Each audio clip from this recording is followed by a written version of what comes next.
Hey everyone, and welcome back. It's Gina from orchidandopal.com, and today we're going to be making the St. Petersburg stitch necklace with bugle beads and round seed beads like you see here in the green variety today. Everything you need to make this project you can find at Beebeecraft, and I will leave the links to the products down below that I am using today, as well as the coupon code OPAL5, OPAL5. That will save you $5 off your purchase of $40 or more on their site, and all orders ship for free that are over $25. Just leave yourself a couple weeks to allow for delivery time depending on your location and what you purchase. So I recently shared a bead weaving basic stitch video covering the basics of the St. Petersburg stitch. If you haven't had a chance to check that out, I will leave the link right in the corner of the video. And one of the versions that I had showed you was this green one that features the bugle beads used as fringe that hang down and kind of sit at this pretty feathery angle and make this delicate chain. Today I'll be using some size 8/0 and size 11/0 round seed beads. These are by Toho, but you can use any brand you want. And the bugle beads that I'm using today are of a Chinese variety. If you have the opportunity to work with Miyuki bugles though, they are much more uniform and a little bit less jagged. These do have the potential to snag your thread, but I know a lot of us have these and you can definitely still work with them. In this video, I'm also going to show you at the end of our beadwork how you can attach the clasp section to close it up. I'll be using a lobster clasp along with 2 wire guards on either end.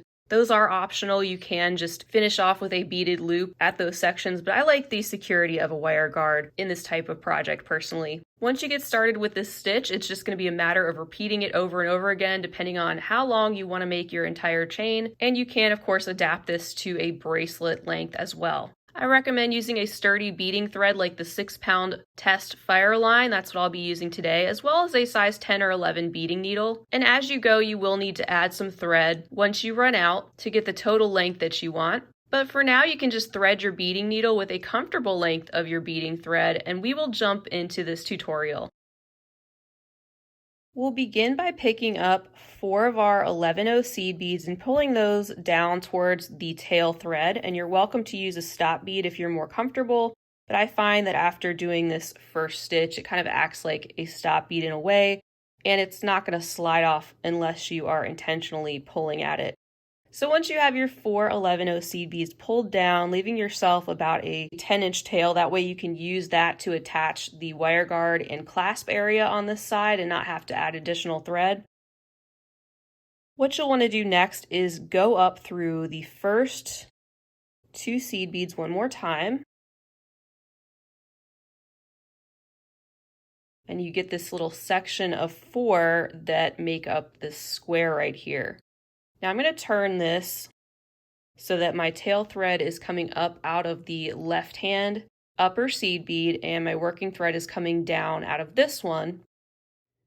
And I'm going to pick up a bugle bead and one of my 11/0 seed beads and pull those towards those 4 seed beads in the square. We're going to make our first fringe unit by going up through the bugle bead and the next 2 seed beads. So you can see you'll be skipping that seed bead on the end. Pull that gently, especially if you have more jagged bugle beads, but make sure that that's nice and tight against those first 4 seed beads. Now you should have something that looks like this. With your tail and working thread now coming out of that top left seed bead, let's finish off this first row by picking up 2 11/0s and an 8/0. Then sew down through the next 2 11/0s.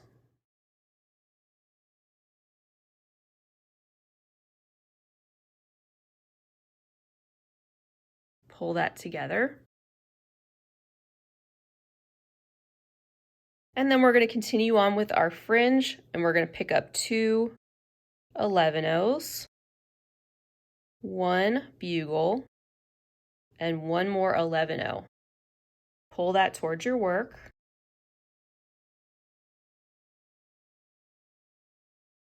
And now go up through the bugle and go up through just the next 2 11/0 seed beads.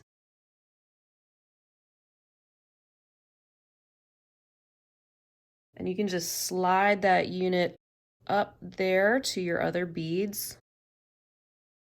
Now you're going to add on a section of 2 seed beads that link to these two, which are going to set up your next row.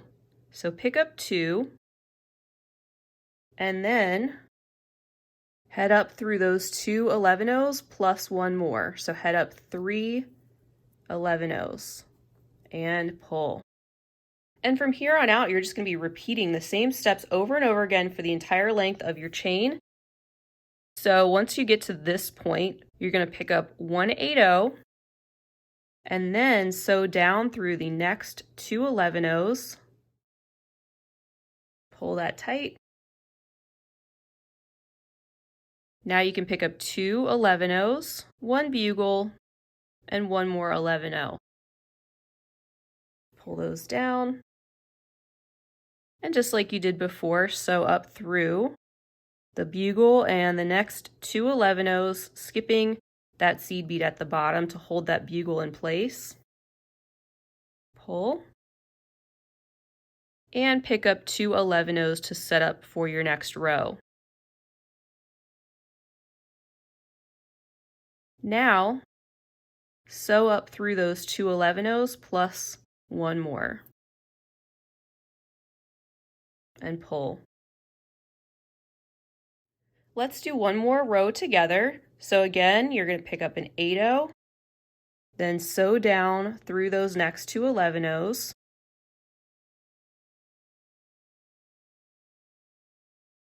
Pick up 2 11-ohs, a bugle, and an 11-oh.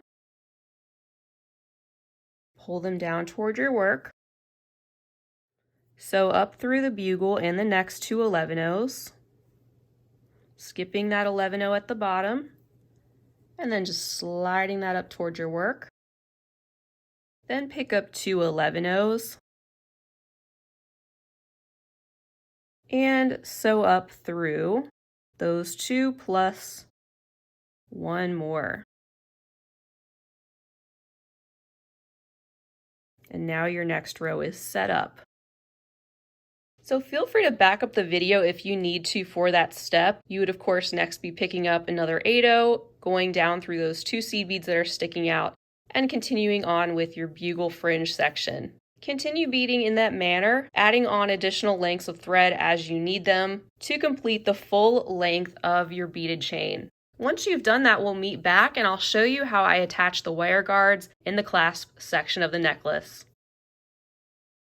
And welcome back. Hopefully your chain is coming along. Now let's pretend that I have the length of the necklace already in front of us, and I'm going to attach 1 wire guard to my working end. To give you an example of one way you can finish this up, of course this is not the only way that is possible to finish up the stitch, but hopefully this will help you at least get started.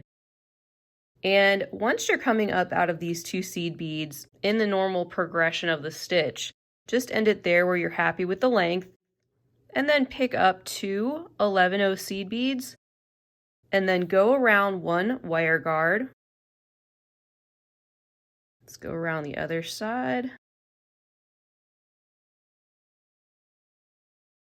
And pull that towards your work, making sure that the thread is sitting in the groove at the top. And just pick up 2 more 11-ohs.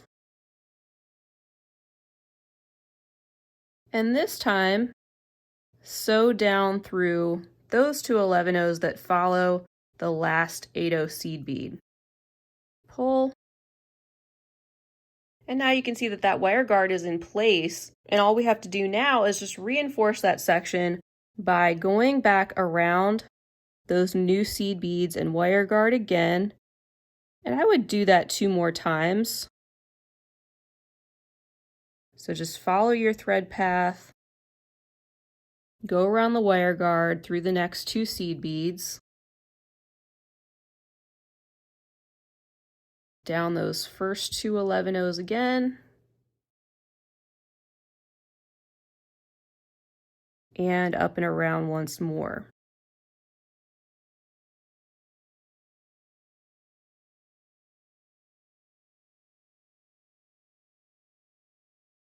And then you can weave in The remaining thread, I'm just going to go back and forth up through some of these beads. And I'm going to tie several half hitch knots as I go. Put one there and then follow my thread path through a few more beads.